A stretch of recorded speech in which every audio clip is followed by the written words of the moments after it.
Boa noite. Meu nome é Cleverson, eu sou psiquiatra. Estamos aqui com mais uma live da Associação Paranaense de Psiquiatria e gostaria de apresentar aí o nosso convidado da semana, o Dr. Miguel Ângelo Buarati. Obrigado pela presença, Dr. Miguel. O Miguel ele é psiquiatra da infância e adolescente pela USP de São Paulo, é colaborador do Programa de Transtornos Afetivos da Infância e Adolescência, Ambulatório Prata, do IPQ, e também foi coordenador do Hospital Dia Infantil, né, do HC, tem uma larga experiência aí, muito ativo também na mídia, né, em programas nos que se refere à saúde mental, né, na infância e adolescência. Então, gostaria muito de agradecer sua presença, Dr. Miguel. Então, é um prazer aí hoje estarmos discutindo aí sobre um tema muito importante, né, que é saúde mental na infância e adolescência em época de Covid, tá bom? E eu gostaria de iniciar com primeiro, deixar, né, algumas palavras aí, né, para o Dr. Miguel, né, como que, como que a gente pode... Eu vou fazer algumas perguntas, né, e logo em seguida iniciamos aí a nossa conversa.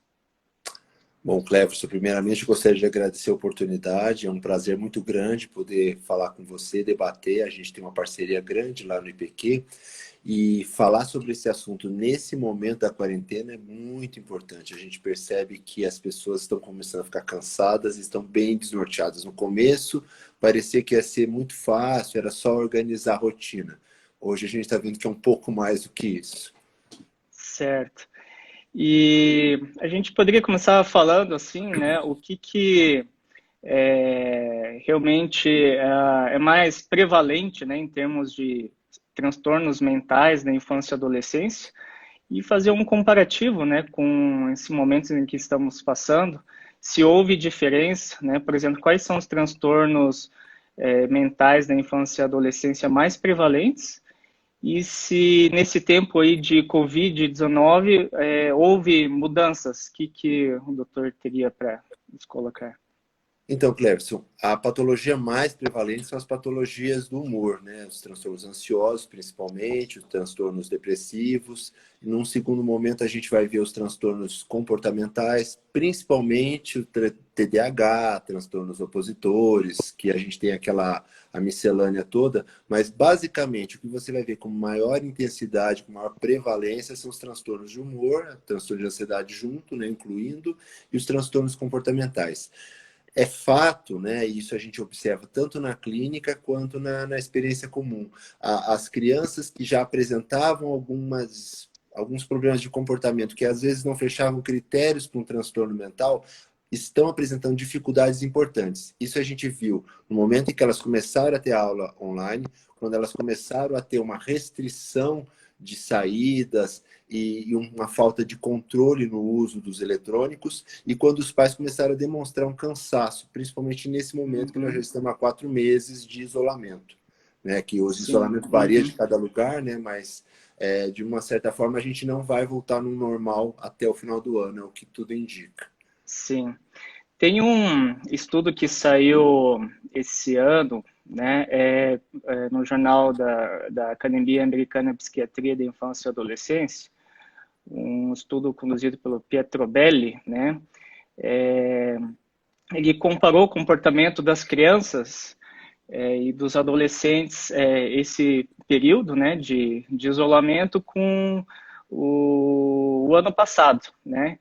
Então, o que foi observado, né? Que essas crianças tiveram, né, uma refeição a mais por dia, né? Eles estão dormindo meia hora a mais por dia, isso até pode ser um fator positivo, né? Aumentaram em 5 horas em tempo de celular, TV e computadores, né?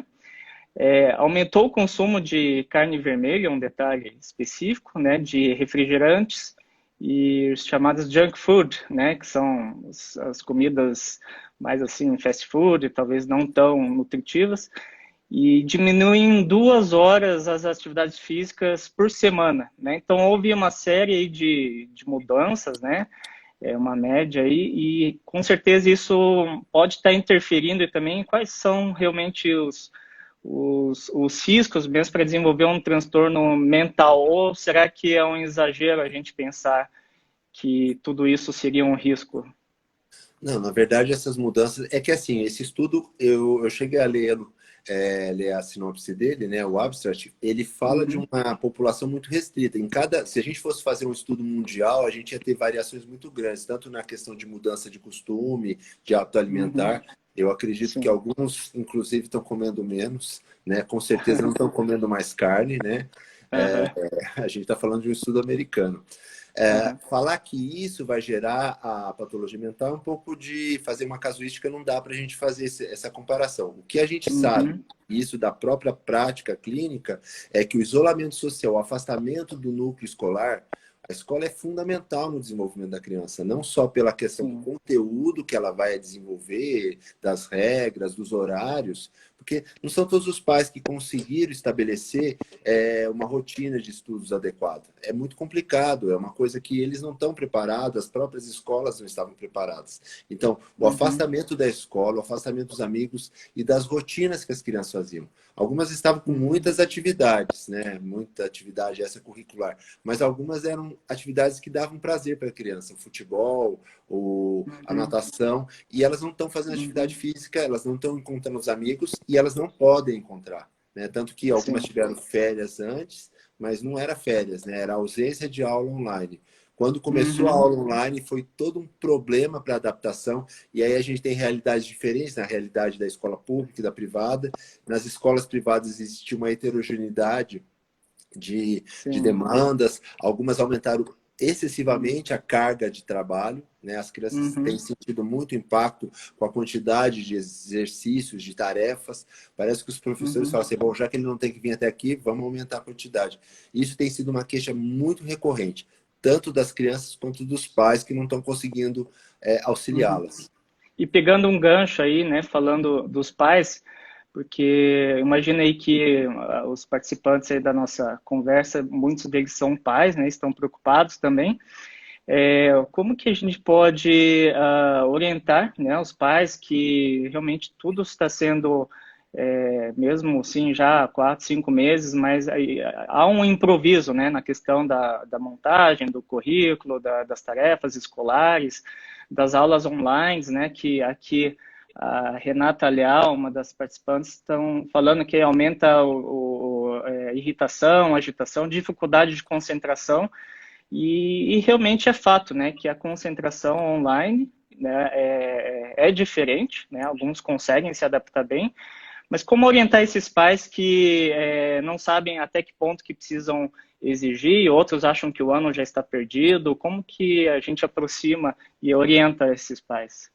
Eu acho que o primeiro ponto é lembrar que os pais também estão sujeitos à Uhum, descompensação. A gente precisa que eles se uhum, cuidem, né? Os pais precisam estar atentos às próprias emoções e também ao fato de que não sabemos uma série de coisas. Uma série de respostas a gente não tem. Se a gente se comparar com o início da pandemia, lá para março, início de abril, com esse momento uhum, atual, a gente vai ver muitas mudanças no nosso próprio comportamento. Então, os pais estão mais cansados, mas eles estão mais hábeis para algumas coisas. Então, o uhum, nível de exigência vai ter que ser adaptado. Não quer dizer que você não vai fazer a cobrança. É importante que você crie um ambiente mais prazeroso para o processo educativo. sim, A gente tem que lembrar que fazer tudo no mesmo lugar, por exemplo, as crianças agora estão fazendo tudo na frente do computador. Então, é estudar, é jogar, é assistir. Tudo eles estão fazendo no mesmo ambiente. Então, não tem aquela mudança de espaço, aquela mudança que é fundamental, inclusive, para o aprendizado. O cérebro uhum, precisa se adequar àquela coisa de você ir para a escola, acordar cedo. Então, tudo isso se perdeu, não tem como. Então, uhum, no momento que ela está na frente do computador fazendo a lição, ela gosta de jogar joguinho lá, não gosta de ficar fazendo lição na lição. Ela faz na sala de aula, ela faz uhum, com a professora. Fora as crianças que não têm dificuldade. Estou falando de crianças típicas, sem TDAH, sem transtornos específicos de sim. aprendizagem, sem nenhuma condição de dificuldade escolar. Essas crianças estão apresentando dificuldades. As que já têm o problema de antemão, algumas, inclusive, quando estão medicadas para o déficit de atenção, por exemplo, elas não estão conseguindo ter o mesmo rendimento, a mesma disponibilidade, porque é muito maçante. É um estímulo muito igual o tempo todo. Uhum, sim. E colocando a questão dos pais, né, por exemplo, essa semana aqui em Curitiba, né, tivemos a notícia de que 700 funcionários foram demitidos, né, de uma montadora aqui, bem importante aqui em Curitiba. E daí tem a questão, né, dos problemas da família, os pais, como, né, o doutor colocou, que também estão em sofrimento emocional, né, muitos deles. E como é a melhor forma de transmitir isso para os filhos, né? Sem trazer uma questão só do trauma, do perigo, como traduzir isso de uma forma, digamos assim, saudável, né? Os pais precisam acreditar nisso, acreditar que... Porque assim, vamos pensar o seguinte, ninguém nunca viveu uma situação como essa, num tempo tão... Ainda mais no nosso país, que não tem uma tradição bélica. A gente não viveu guerras grandes, onde a rotina mudou drasticamente. Então, essa situação é inédita para todos nós. Entretanto, o adulto é alguém que consegue prever o futuro, ele consegue avaliar situações mais amplamente, coisa que a criança e o adolescente não conseguem. Principalmente a criança pequena, onde todo mundo dela está restrito ao contexto familiar e escolar, que se modificou drasticamente. Então, é importante que os pais coloquem para a criança tranquilidade, mas para isso eles têm que estar tranquilos. A gente não pode dar aquilo que a gente não tem. O que eu vejo é que muitos pais estão cansados, alguns estão vivendo uma situação bastante complicada no contexto econômico, alguns vão perder empregos. Eu estava conversando há pouco sobre a questão de muitas lojas fechando, muitos negócios estão fechando, as dificuldades de conseguir crédito. Então, todas essas situações acabam impregnando os pais que, chegando em casa, tendo que lidar, chegando em casa não, estando em casa, tendo que lidar com a rotina que eles não tinham antes, que é a escola dos filhos. Isso é muito complicado. E também tem uma questão importante, a criança não está full time estudando, ela precisa também de diversão, e ela não consegue fazer isso por restrição de espaço, porque algumas horas enjoa, né? No começo a gente falava assim, proponha conversas, vamos fazer joguinhos, mas chega uma hora que até isso cansa, né? Sim, sim. E tem um outro estudo aqui do jornal também da Academia Americana de Psiquiatria, da Infância e Adolescência, que estudou o impacto do isolamento social, né, e a solidão na saúde mental de crianças e adolescentes no contexto do Covid, né? E eles concluíram que a duração da solidão, o tempo, né, estava mais associado a sintomas mentais como ansiedade e depressão do que a intensidade desse sentimento de solidão, né? Então, o tempo estava mais associado a prejuízos, né, emocionais e mentais do que a intensidade. O doutor acha disso? Faz muito sentido isso, justamente como aquilo que a gente acabou de falar. A criança, ela não tem muita noção de tempo, então o tempo acaba ficando muito maior do que realmente. A percepção do tempo, ela é diferente para uma criança. Então, ficar muitos dias ou ficar muitas semanas com aquele espaço vazio de falta de contato, mas você pode utilizar as redes sociais. Não é todo mundo que tem essa facilidade. A gente, fazendo um paralelo, muitos professores estão tendo dificuldade com a transmissão do conhecimento via online. Então, imagina que algumas crianças não consigam transpor a sociabilidade para o contato do celular. Fora o fato que alguns pais ficam muito preocupados com o excesso de tela e acabam sendo muito restritivos. Alguns até deixam a criança ficar mais tempo, considerando que ela não tem o que fazer, mas outros acabam criando isso e se torna um problema. Então, esse isolamento, a falta de noção de tempo, acaba gerando um sentimento de solidão, que gera desesperança, grave risco dessa criança deprimir, dessa criança começar a ter sintomas ansiosos, né? Sintomas de medo. A incerteza está sendo um grande ponto nesse momento. A gente não tem certeza, os adultos, as lideranças que deveriam Uhum. direcionar a conduta das coisas não têm as certezas. Então, isso também acaba impactando. Sim. E quando a gente pensa que a criança não tem mais nem energia para procurar os amigos, né, via online, pelos computadores, pelas plataformas aí de comunicação, aí sim seria mais preocupante quando elas acabam não tendo mais esse interesse. Sim, sim, esse é um sinal clínico bastante importante. É um sinal. Uhum, É assim, não estou dizendo que a criança que fica o tempo todo online ela está bem, não é isso. Mas uma uhum, criança que começa a se isolar ou que começa a perder o interesse de se conectar, mesmo que virtualmente, isso é um sinal claro de um processo depressivo em instalação. É um sintoma de anedonia, né? uhum, Mesmo as crianças que gostam de ficar em casa, isso é interessante observar que muitas crianças uhum, gostam de ficar em casa, gostam de ficar no seu próprio quarto, mas mesmo elas, depois de tanto tempo de isolamento, elas estão ficando mais irritadiças, mais deprimidas e mais ansiosas. Justamente porque não uhum, tem o que fazer. Chega uma hora que não tem o que fazer, que não é um uhum, tédio normal, né? uhum. Tem uma participante aqui, a Viviane Vieira, que falou assim: nunca as famílias estiveram tão próximas e com tão fácil acesso aos professores, pedagogos e diretores da escola. Pela rede social, o contato é rápido, dinâmico, e isso favorece a aprendizagem. Como que a gente pode pensar assim? Porque nós sabemos também que a questão da aprendizagem, com certeza, de certa forma, foi afetada, né? Uhum. Acho que é difícil substituir, né, aquele aprendizado, né, cara a cara no contato com os professores, mas ela colocou que favorece realmente contato com outros profissionais e educadores também, né?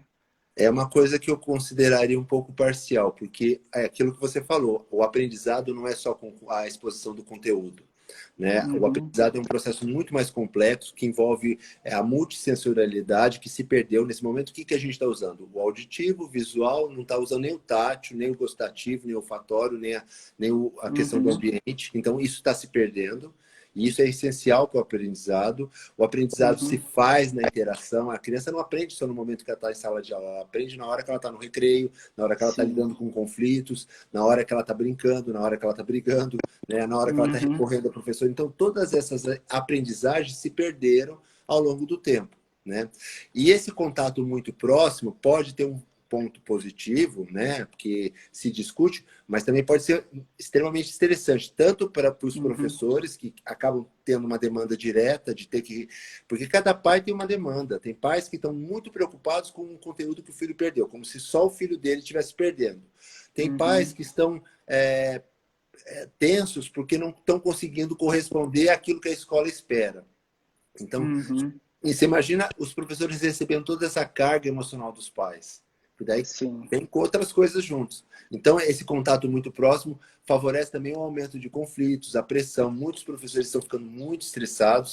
uhum, Alguns professores estão preocupados com a situação das crianças. Eu tive recentemente conversando com um grupo de professores da rede pública, né, de uma cidade do uhum, interior, e a preocupação maior deles qual que era? Como é que essas crianças estão em casa, né? Porque é uma região, a escola fica numa região mais pobre. Como é que elas estão em casa e como é que elas vão chegar? Então eles estão tensos com tudo que está acontecendo e com a volta e não sabem o que fazer, não sabem como agir, não sabem como se preparar. É como se todo mundo tivesse que saber o que vai acontecer no próximo dia. E na verdade isso não está acontecendo porque não tem como acontecer. Então não tem como a gente uhum, se antecipar a tudo. Por mais que a gente se programe, por mais que a gente se organize e que a gente saiba coisas, os adultos, a gente não tem uhum, como adivinhar tudo, a gente tem que viver um dia após o outro. Eu acho que isso diminui um pouco o estresse e a cobrança desmedida, porque essa cobrança desmedida é do adulto consigo mesmo, dos professores com eles, dos professores com as uhum, crianças,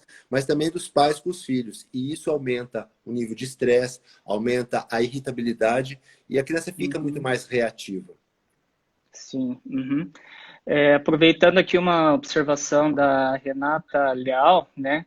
Como que ficam aquelas crianças que já tinham uma vulnerabilidade prévia, que já tinha algum acompanhamento, né? Que muitas vezes é uma demanda de acompanhamento profissional diário, com terapia. Então, crianças que precisam investir na questão da integração sensorial, né? que precisam de uma terapia várias vezes por semana, e agora tudo online, né? Como que eu fico imaginando assim se seria importante a participação dos pais, né, nessas terapias online para conseguir traduzir melhor para os filhos o que está sendo passado, porque temos observado que as crianças, né, dependendo da idade, não conseguem ficar muito tempo, né, também não só na escola, mas numa terapia específica, assim. É, a queixa que os terapeutas, né? Porque os terapeutas são semanalmente com as crianças, né? Então, a fono, Uhum. TO, o psicólogo, eles têm apresentado muitas dificuldades. Alguns têm falado que foi surpreendente as possibilidades, porque também se abriu um outro campo. Algumas coisas que não se imaginava que dariam certo, deram, assim, combinados, brincadeiras compartilhadas. Mas isso é muito Uhum. relativo. As terapias, elas realmente ficaram prejudicadas, alguns já estão voltando a atender, principalmente as crianças Uhum. com mais demandas. O que eu percebo que chamou muito a minha atenção foi assim, as crianças que estavam em acompanhamento clínico, em Uhum. tratamento, estabilizadas, essas ficaram melhores do que aquelas que precisariam estar em acompanhamento, mas não estavam Ah, por sim. N razões. Era aquela criança que Entendi. estava quase Uhum. deprimido, que estava quase tornando ansiosa, que Sim. tinha algumas dificuldades escolares. Essas, se estavam no Uhum. limite do sintoma, no limite Sim. do diagnóstico, o diagnóstico se abriu.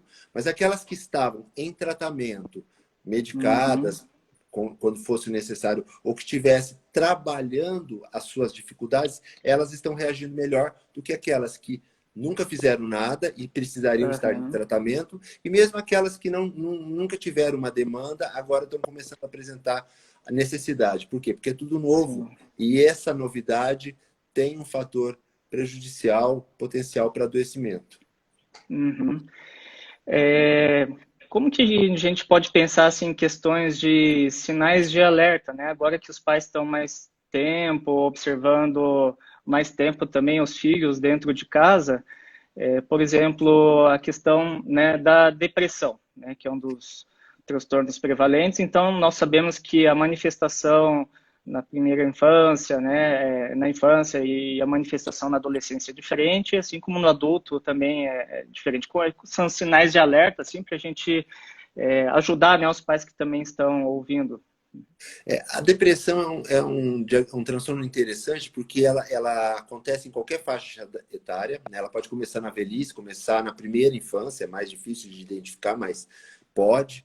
E em cada fase, apesar dos critérios serem os mesmos, a apresentação clínica é diferente. Por quê? Porque a Uhum. criança se desenvolve, ela está se desenvolvendo, ela está desenvolvendo os recursos emocionais, a apresentação clínica vai ser distinta, de acordo com cada faixa etária.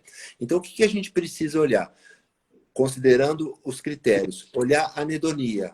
O que é anedonia para um adolescente? O que é anedonia para uma criança? A anedonia é a dificuldade, a incapacidade de sentir prazer pelas coisas que sentir. Então, a criança começar a ficar menos interessada naquilo que ela gostava ou começar a se isolar mais, é mais significativo do que às vezes no adolescente. O adolescente tem uma tendência de se isolar. No adolescente, o que você vai ver mais é uma oscilação de humor importante, um Sim. comportamento mais reativo. A importância é você ver se os temas começam a ficar meio fúnebres, né? Então você começa a Uhum. perceber aquele adolescente falando de coisas mórbidas, discursos mais Uhum. desesperançosos, de que não vai conseguir dar certo, preocupados com o futuro, né? Na criança isso Uhum. não vai aparecer, você vai ver muito mais irritabilidade, uma hiperreatividade e às vezes até confundindo com sintomas de hiperatividade do TDAH. Imagina uma criança que é TDAH e que deprime, né? Ela vai ficar muito Uhum. mais TDAH mesmo Uhum. medicada do que uma criança Sim. que tem TDAH e não está deprimida. Então, uma acentuação de outros sintomas, como hiperatividade, irritabilidade, alteração do sono. Eu acho que isso é muito Sim. importante de observar. A criança, por isso que a gente sempre bateu na tecla, organize a rotina dos seus filhos para que eles não adoeçam. Porque a Sim. ausência de rotina, dormir de madrugada, tudo, é um indicativo de que essa criança, esse adolescente pode estar adoecendo. Falando um Uhum. pouco da questão da depressão. Mas quando a gente fala de ansiedade, você vai ver uma acentuação do medo, uma acentuação de preocupações, às vezes de sintomas mais obsessivos. cada patologia você vai ter uma acentuação maior daqueles sintomas que estariam controlados se não houvesse esse momento. Até para nós, psiquiatras, muitas vezes ficou difícil avaliar, né, até que ponto que é uma alteração do sono ou foi por uma desregulação da rotina, até a questão da parte alimentar também, né, e a questão de, em crianças, de ter comportamento opositor, né, que a gente vê também muitas crianças com transtorno depressivo, e se é pela rotina, pelo contato diferente que está tendo com a família, né, essa questão da irritabilidade, mas por isso que é importante realmente estabelecer, né, um padrão, uma rotina para ter um parâmetro, realmente, se faz parte da desregulação da rotina, ou se é uma questão de um sintoma mesmo Se é depressivo, né? causa ou efeito, o que veio Isso. primeiro? Porque às vezes a desregulação da rotina é um fator de risco, às vezes o adoecimento psicológico, o adoecimento psíquico gera a piora da rotina, com certeza. Mas um ponto importante, né, Cleverson, que eu gostaria de ressaltar, por conta da maior demanda dos pais trabalharem fora, nunca os pais tiveram que ficar tanto tempo com seus filhos. É uma oportunidade boa, inclusive, de conhecê-los mais a fundo. E as próprias crianças perceberem como é que os pais são ou estão. A gente sabe, né? Existem estudos mostrando o aumento de divórcio, o aumento de violência doméstica. Então, a tensão está muito grande dentro de casa. Então, não adianta só olhar para as crianças, se elas estão dando conta, se elas estão bem, se a gente não consegue avaliar a atmosfera familiar. Quanto que os pais estão bem. Eu sempre ressalto que trabalhar com criança e adolescente sem trabalhar com os pais, você vai fazer o trabalho pela metade. Mesmo que a criança tenha um diagnóstico, mesmo que a criança tenha uma demanda de tratamento específico, os pais são parte essencial desse processo. Eu falo os pais, mas os cuidadores, os adultos responsáveis, né? Porque a gente fala às vezes pai, fica parecendo pai e mãe. Não, pode ser um pai, pode ser uma mãe, um pai e um pai. A questão não é o gênero dos cuidadores, mas os adultos responsáveis por aquele núcleo familiar, como que eles estão emocionalmente. Às vezes a gente fica tão preocupado em observar como é que as crianças estão que a gente esquece, né? E é interessante uma coisa também, né? Porque muitos pais continuaram trabalhando ou até estão trabalhando mais dentro de casa. Então eles não têm todo esse tempo. Como é que ele faz para equacionar tudo isso? Então, esse é um outro ponto que precisa ser visto. Certo. Eu vi que a doutora Ali Fouy também está participando da nossa conversa, né? Nossa chefe aí. E tem um número bem expressivo aí de pessoas, né, que estão bem interessadas. Uma outra participante perguntou sobre a questão da ansiedade, né? Bom, aí uma pergunta que eu vou complementar. Um dos transtornos de ansiedade na infância mais comuns é transtorno de ansiedade de separação, né? Na infância. E isso, será que houve alguma mudança, né, nesse contato mais próximo, né, com a família, se teve uma redução, né, na prevalência de alguns transtornos de ansiedade? Por exemplo, quem tinha algumas fobias específicas, ou quem tinha ansiedade, ou alguma recusa escolar. Tem o outro lado da moeda também, que algumas crianças se sentiram melhor, né, nesse período de quarentena. O que acontece? As crianças que tinham ansiedade social, fobia social, essas realmente ficaram mais confortáveis. Né? Então, as crianças que têm ansiedade de separação também. Exceto pelo fato do medo de os pais adoecerem. Então, ficar com aqueles pensamentos intrusivos, preocupação de que o pai adoeça, de que o pai morra. Então, tirando essa exceção, as crianças, por exemplo, fóbicas sociais, elas estão no paraíso. O que houve um aumento importante foi das crianças com ansiedade generalizada, que é o transtorno de ansiedade, que a gente propriamente dito. Então, as preocupações ficaram mais acentuadas. Preocupação com saúde, preocupação com o desempenho escolar, né? Principalmente quando essas crianças já trazem traços obsessivos, medo de não ter um bom desempenho. Nesse momento, a gente tem que reduzir muito a expectativa acadêmica. A gente não pode querer imaginar que o conteúdo que aprenderia numa situação normal vai ser o mesmo. E eu acho uma coisa interessante, que foi um experimento, na verdade, naturalístico, mas agora não se questiona mais a importância da escola. Né? Até o ano passado a gente tinha toda uma discussão, né, ligada ao governo, falando, não, escola em casa não. Tá vendo que a escola em casa não dá certo. Entendi. A presença física da escola é essencial para a criança. Nós, adultos, podemos fazer atendimento à distância, trabalhar à distância, mas a criança precisa desse local. Esse espaço Sim. tem uma função muito importante. Então, se tem uma coisa que valeu a pena, apesar dos professores estarem sofrendo muito, né, para se adaptar a esse novo momento, muitos não têm uma facilidade com a tecnologia, não é a metodologia que eles utilizam no dia a dia, mas eles sabem hoje que o valor deles está assegurado. Ninguém questiona mais isso. Sim, sim. E até algumas crianças que estão implorando para que as aulas voltem, né? Seja por uma questão de relacionamento, contato Social. com os amigos, parte social, né? Que realmente o aprendizado não vem só do conteúdo, né? Uma questão da interação, da vivência, né? Com outras pessoas, né?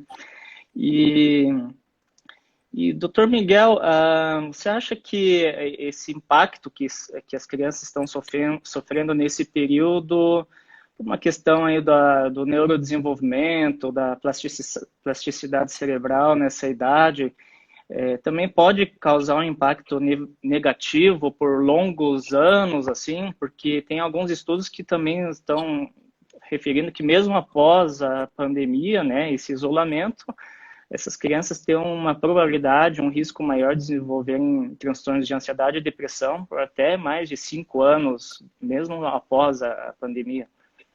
Eu acredito, vou falar agora de uma maneira bem especulativa. Não dá para a gente Uhum, afirmar nada para frente, uhum, considerando que esse é um evento completamente novo. A gente não tem um experimento semelhante a esse tendo acontecido. Tudo que a gente tem são situações mais dramáticas, por exemplo, terremotos, guerras, e a gente sabe o uhum, impacto de tudo isso, mas são eventos pontuais. Esse é um evento. O que é interessante nessa situação? Não tem nenhum prédio demolido, não tem nenhuma rua pichada, as coisas estão uhum, exatamente como antes, com menos trânsito, menos sujeira, menos movimento, só que não, né? A gente sabe que exatamente as coisas uhum, mudaram, que as pessoas estão com medo, né? Então, sim, abriu-se os shoppings, abriu-se os bares, as pessoas não estão indo. Esse medo vai uhum, perdurar. Agora, dizer, afirmar categoricamente que isso vai garantir que haja só naquelas crianças que forem mais suscetíveis. O que eu achei uhum, interessante, eu tinha uma criança que ela tem toque, né? Vamos dizer, como uma condição, mas ela está super estável, está até sem medicação, evoluiu aham, super benignamente. E no começo da pandemia eu fiz uma primeira entrevista com ela e eu estava realmente muito preocupado, porque os sintomas estavam relacionados à saúde, à limpeza. Né? E tudo uhum, que a gente começou a fazer foi limpar tudo, passar álcool em tudo. Eu falei, bom, agora, com certeza, até agora tá tudo bem. É aquilo que eu falei. Essa criança foi cuidada. Talvez se ela não tivesse sido assistida antes, com a terapia de paz, com uma medicação, hoje ela estaria muito mais suscetível a desenvolver um toque mais grave, muito mais significativo, aham, porque o sim, tratamento tinha sido a criança, os pais, tudo foi tratado. Então é como se você falasse assim, eu me preparei para período de fome, né? Então vou ficar sem comer alguns dias, mas eu estou com reserva. É mais ou menos o que aconteceu com as crianças que estão em tratamento, né? Mas agora uhum, dizer que afirmar categoricamente não dá. A gente pode inferir que possivelmente isso tem impacto emocionais, principalmente quando a criança não recebe a assistência necessária. E a certo, assistência necessária nem sempre é tratamento para a criança, é uma reorganização familiar, às vezes o tratamento é para a família, né? Terapia uhum, sim, familiar, né? uhum. E aqui o Dr. Glauber, né, ele mandou um abraço para você também, e ele comenta assim que tem muitos pacientes, né, adolescentes, os pais referem que os filhos estão jogando computador, videogame até 2, 3 horas da manhã, e o que realmente está acontecendo? Eles estão jogando mais ou os pais que estão observando mais, estando mais atentos em casa? Estão jogando mais, né? Uhum, E agora, estando em casa, o controle está maior. Então, as duas coisas. Não sei dizer o que é mais, o que é menos. Agora, uhum, sim, jogando até as 2 da manhã, provavelmente são uhum, adolescentes que os pais nunca tiveram um controle de uso. A grande questão do computador, do tablet, do celular, não é diferente na minha época de adolescente, de criança, da televisão. A diferença é que a televisão era uma só. Agora, cada um tem o seu aparelho, cada um sim, fica no seu canto usando o seu aparelho. uhum, Trazer isso para uma rotina mais regular dá trabalho. sabe? As crianças estão fazendo tudo pelo computador e pelo celular. Então não adianta você restringir. Não tem, o social está acontecendo, a escola está acontecendo, o lazer está acontecendo. Então, o que precisa, o que seria mais indicado é você estabelecer períodos. Então, eu tenho visto alguns pais fazendo assim, olha, para falar com um amigo pode, agora para entrar no YouTube não, sabe? Assim, cada pai vai conseguir o seu equilíbrio. Mas é importante, 2 da manhã não é para fazer nem conversar com amigo nem nada. 2 horas da manhã é para estar dormindo, né? Principalmente se for durante a semana. Principalmente se for criança pequena, criança mais nova, adolescente de 17, 18 anos, tudo bem, sabe? Já é quase um adulto. O impacto da privação de sono não é tão severo, não que possa fazer isso todo dia. Não é saudável nem para nós. Mas o ideal é que você tenha um controle. E o controle tem que ser imposto por regras claras. Os pais têm dificuldade em estabelecer as regras porque dá trabalho estabelecer regra, porque você tem que cobrar. Não adianta eu determinar, faça isso e não fiscalizar, né? A coisa se perde o efeito. E é complicado também cobrar sem ensinar, né? Cobrar sem dar o exemplo também, né? Exatamente. Muitos pais ficam perdidos, não sabendo como fazer, mas eles esquecem de se olhar, né? É importante isso. Sim. Às vezes o pai está brigando com o filho olhando para o celular. Exatamente. E, bom, nós como psiquiatras, né, acho que precisamos também orientar, né, não é uma questão assim que toda criança precisa fazer uma avaliação com um psiquiatra, mas quando que é importante, né, como um sinal de alerta novamente, né, até para quebrar esse estigma, assim, que muitos pais acabam levando os seus filhos ao psiquiatra como uma última opção, né, por uma questão de estigma, medo, né, pensando em medicação, eu estaria taxando meu filho, né, simplesmente de um doente e ponto final, rotulá-lo, né? Então, como que a gente pode, talvez, desestigmatizar, né, tirar ressignificar, né, e a importância, né, da avaliação e do tratamento psiquiátrico? Então, primeiro, né, Cleverson, é importante salientar que estigmatizar é quando você coloca uma coisa que não é, né? Isso é estigma. Quando você falar que uma criança está deprimida e ela realmente está deprimida, isso não é um estigma, isso é um diagnóstico.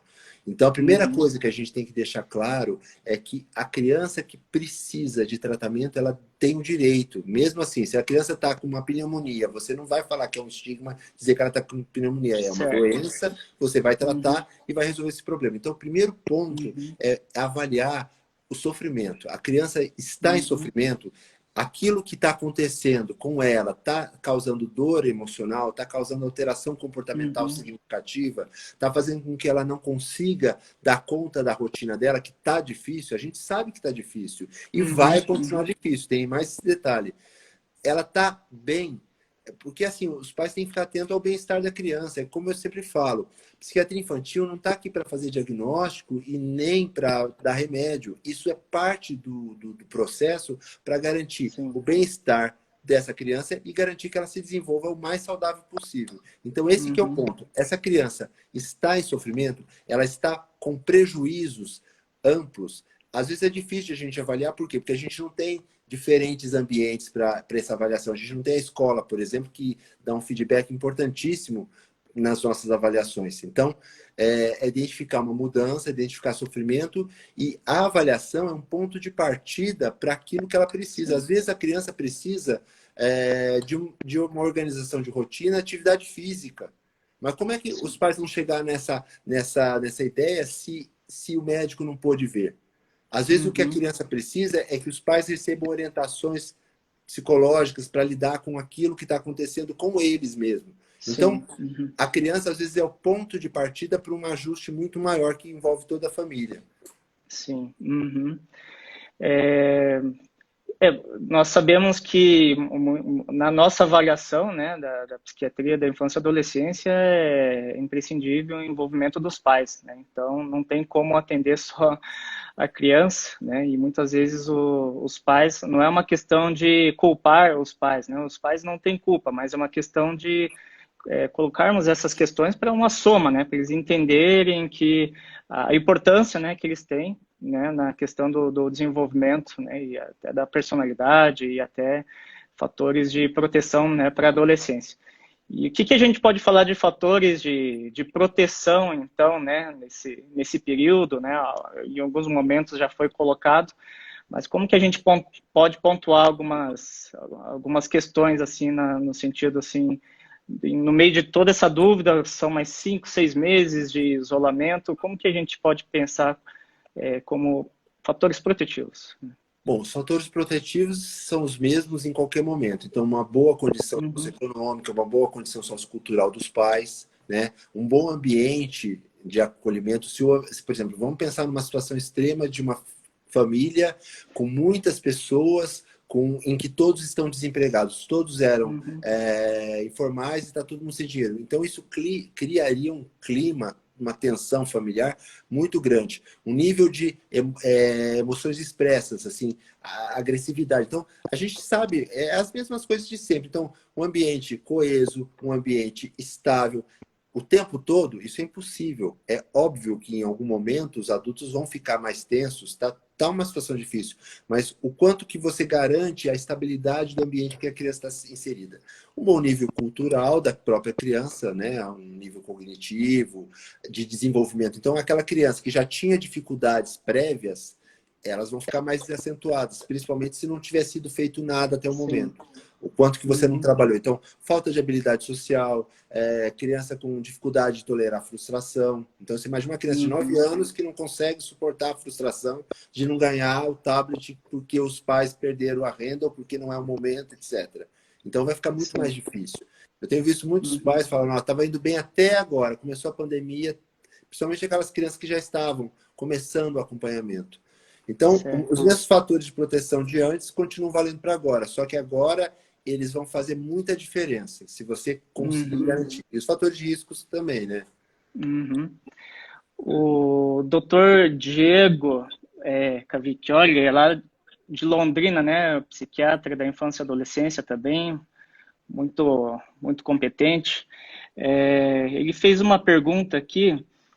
Vocês acham que a piora de sintomas que seja claramente devido às mudanças da pandemia pode ser tratada com medicações? Algumas situações vai ser necessário, principalmente quando você consegue discriminar o sintoma-alvo e quando você consegue tratar as condições que deflagram. Porque se você fez isso e os sintomas permanecem, por exemplo, a irritabilidade, é um sintoma bem inespecífico, mas bastante sensível, indicativo de que há um problema. Se você fez todo um manejo ambiental, se você fez toda uma reorganização, todo aquele trabalho da comportamental de Uhum. organização, análise funcional, etc. e tal, e aquilo se mantém, pode ser que haja necessidade da medicação, mas daí você vai estar tratando um sintoma. É muito evidente no caso dos transtornos. Eu digo sempre, nós temos uma quantidade imensa de diagnósticos Uhum. psiquiátricos. Só temos 3 diagnósticos em que a medicação é essencial, não dá para ficar sem. TDAH, as psicoses e o TAB, que Uhum. está dentro das Sim. psicoses. Então, as outras patologias, tanto na infância quanto na adolescência, muitas vezes elas vão ser tratadas sem medicação. Mas numa situação como essa, é possível que você precise. Então, um transtorno disruptivo da desregulação do humor, um transtorno de ansiedade, pode ser Uhum. que você precise. Você vai ter que tentar buscar melhor nível de evidência. E sempre Uhum. vendo que se você for fazer um uso, isso fale para os médicos, né, um uso off-label, algo que não esteja aprovado em definitivo, você tem que ter muito claro que você já cuidou do entorno e que o efeito não vai ser tão satisfatório em muitos casos. E que você precisa Uhum. reavaliar isso mais rápido. Não é uma medicação que você vai dar e vai voltar daqui a um mês. É possível que você tenha que reavaliar a criança ou adolescente em 1, 2 Uhum. semanas. Mesmo que você saiba que a medicação não vai surtir efeito tão rápido, mas principalmente para poder monitorar efeito colateral. Certo. Uhum. É, eu, eu vou fazer mais uma observação aqui. Posso fazer um comentário, uma pergunta? A pessoa perguntou, não sei se foi Pode. o mesmo, ele fez um comentário se não é pouco tempo. Na verdade, é um pouco tempo para você trocar o remédio, mas não é pouco tempo para você avaliar se a medicação não estaria causando alguma dificuldade a mais. Sabe assim, é como se, por exemplo, você vai usar um antidepressivo num quadro de ansiedade, se isso não geraria uma piora clínica, e também para você conseguir estabelecer o melhor nível de olhar aquele paciente com mais cuidado. Alguns casos a gente vai ter que ficar mais atento. Sabe aquele paciente que a gente acompanhava Uhum. uma vez a cada 2, 3 meses? Talvez a gente tenha que fazer retornos mais breves. Eu tenho falado muito Sim. para os pacientes, principalmente os adolescentes e para os pais das crianças, olha, qualquer coisa me acione, não demore para fazer isso. Né? Uhum. Nós estamos numa situação de exceção, pode ser que eu precise vê-lo mais brevemente. A gente não vai poder usar os mesmos critérios de ajuste medicamentoso que a gente faz numa condição normal, numa condição típica. Sim. E a gente vê o quanto que é importante não só um contato, às vezes, próximo com a criança, mas também de reorientar os pais também, né? De fazer um contato Exatamente. próximo com os pais Os também. pais ficando mais seguros, eu tenho percebido isso com muita clareza. Quando os pais se sentem Uhum. seguros e orientados, e esse é um papel que o profissional, não falo só do médico, o profissional Uhum. de saúde mental precisa fazer. Não é só diagnosticar, não é só tratar. O tratamento engloba organização. A gente precisa direcionar. E cada caso vai ser de um jeito. Não adianta você fazer um protocolo para todo mundo. Você pode até usar os Uhum. mesmos princípios, mas a forma vai ter que ser diferente. Para pais ansiosos, eu tenho que falar de um jeito. Para pais mais disfóricos, eu tenho que falar de outro. Então, lembrando que cada caso, cada pai vai ter que ser de um jeito. Sim. E a gente acaba sendo um gestor da saúde, né, da Uhum. criança, né, por uma questão assim também de quando a gente observa a necessidade de fazer o acompanhamento com uma fonoaudióloga, né, com uma terapeuta ocupacional, uma psicoterapia, né, com uma psicóloga, né, um acompanhamento com uma psicopedagoga, né, orientação escolar, então é uma questão de uma avaliação, né, A avaliação é para isso. A avaliação não é para você Uhum, fazer diagnóstico apenas, é para você exatamente. conhecer todo o contexto. E aquilo que você falou, a gente é Uhum, gestor do caso e a gente trabalha uhum, sempre em equipe. É interessante, eu me lembrei agora de um caso de uma criança uhum, que está numa investigação de TEA, que no começo a mãe estava muito angustiada com a possibilidade desse diagnóstico, ela já está começando a uhum, aceitar e chegou, a gente estava falando no começo, né, das crianças que precisam de múltiplas intervenções. Ele estava fazendo sim. fono, TO, psicólogo, né, passava comigo um intervalo grande, provavelmente vai ser um candidato a psicoestimulante daqui a alguns anos, porque é Sim. muito hiperativo, né, provavelmente uma Uhum. comorbidade. E a criança suspendeu tudo, não tinha como fazer as intervenções, até porque muitas intervenções exigem contato físico. E a mãe começou a ficar Uhum. angustiada porque começou a perceber uma intenção comunicativa na criança. Teve que fazer um rearranjo de profissionais. E agora eu tenho recebido um Uhum. feedback dos profissionais, o quanto que a criança continua bem e ela voltou a melhorar com as intervenções. Ou seja, a mãe já está mais tranquila e está aceitando a possibilidade do Uhum. diagnóstico de TEA e a criança está evoluindo bem. Muito melhor do que antes da pandemia, quando ela não estava aceitando. Então, você vê que, às vezes, um processo mais lento pode ser que atrase, mas se você Uhum. já conseguir fazer uma boa psicoeducação com os pais, de aceitar a doença, de aceitar o diagnóstico, de entender que a intervenção é lenta e gradual, que nesse momento nós tivemos que diminuir, mas que agora pode voltar, a resposta pode ser extremamente satisfatória. Uhum. Exatamente. E o que eu vejo que trabalhando em saúde mental, né, com a criança e com o adolescente, nós aumentamos bastante o nosso leque, né, até de contato com profissionais. Então, eu lembro que quando eu só estava em atendimento geral, né, de adultos, eu tinha menos contato. Então, agora a gente faz assim até uma vira amizade, né, de um trabalho em equipe. Então, lá em São Paulo nós, né, temos grupos assim, muito ricos, né, de psicopedagoga, terapeuta ocupacional, né, psicólogas, né, de determinadas formas Diferentes de linhas, abordagem, né. né? De diferentes linhas. Eu acho que essa é a grande Uhum, sacada, de você perceber que em cada situação uma abordagem vai ser mais satisfatória do que outra. Não existe uma que se uhum, sobrepõe em todos os casos. isso. A conversa passa muito rápido, né, doutor Miguel? A gente está nos, digamos aí, os 8 minutos finais. Eu gostaria de já colocar, até para deixarmos gravado, né, no IGTV da PepsiC, e aí precisamos encerrar antes de 8 minutos, né? Então, eu já gostaria de deixar, assim, que o doutor colocasse as considerações finais, né? E pela Associação Paranense de Psiquiatria, a gente agradece bastante, né, a sua disponibilidade. O Dr. Miguel, além de um excelente profissional, uma excelente pessoa, né, e contribui bastante, assim, né, na nossa área, tá bom? Então, gostaria que o doutor colocasse suas últimas considerações. Bom, eu achei interessante que no início da pandemia se preocupou muito com a questão da saúde mental. Eu via muitos profissionais da saúde mental nas diferentes emissoras falando Uhum. sobre a pandemia, e isso parece que desapareceu. Estão muito preocupados com a vacina, que é importantíssimo, com a infecção, mas se esqueceu. E nós estamos já vivendo essa quarta onda, que é o período dos adoecimentos psicológicos, que vai Uhum. impactar, porque a gente está falando sempre de uma situação típica, mas e aquelas famílias que perderam entes, que não são poucos, nós estamos quase em Uhum. 82 mil mortos, aquelas pessoas que perderam fora o Covid, que não puderam estar juntos, né, para se despedir por conta da situação, as pessoas que estão Uhum. adoecendo por outras questões. Então, nós estamos vivendo a quarta onda já nesse momento e não está Sim. se tomando um cuidado com isso. Eu fico muito preocupado, eu acho que a mídia, eu acho que essa iniciativa é extremamente importante, mas aqui não vale, né? Porque nós estamos numa associação que é de psiquiatria, então a preocupação sempre vai ser com a saúde mental. A BP tem, mas a Sim. grande mídia precisa voltar o olhar para as questões da saúde mental.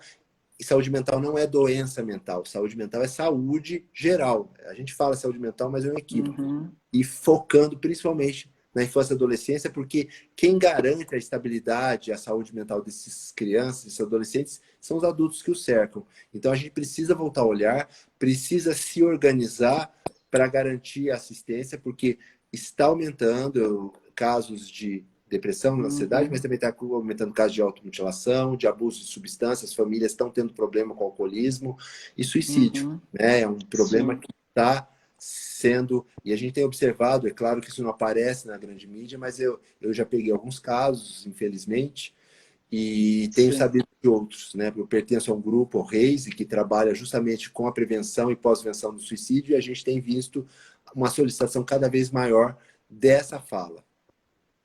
Tá joia. Muito obrigado, doutor Miguel. Foi uma excelente conversa. Um público aí até muito expressivo, né? Então acho que parece que a divulgação também foi muito boa, mas o tema também é muito interessante, né? E você foi nosso convidado especial mesmo pela sua experiência, né? É, pela sua dedicação também, tudo isso que o doutor falou na questão de contribuir, né, de estar sempre na mídia, na TV, na rádio, isso o doutor tem feito um trabalho excelente, né? Então, para nós foi uma honra tê-los conosco aqui, e eu falo pela Associação Paranense de Psiquiatria, né? Então, temos essas lives todas as quartas-feiras, às 20 horas. Em breve, em agosto, teremos outras programações, tá? Mas estamos aí fechando, talvez seja a última ou a penúltima live, e com certeza foi excelente. Muito obrigado, viu, doutor Miguel? Obrigado. E agradeço a todos os participantes também, pais, eu vejo que tem alguns pais, profissionais da área de saúde, psiquiatras, médicos de outras áreas, então foi Professores, eu vi vários professores. professores, psicólogos, e várias áreas aí que contribuíram bastante, tá bom? Muito obrigado, boa noite Boa noite. e até mais. Tchau, tchau. Tchau, tchau.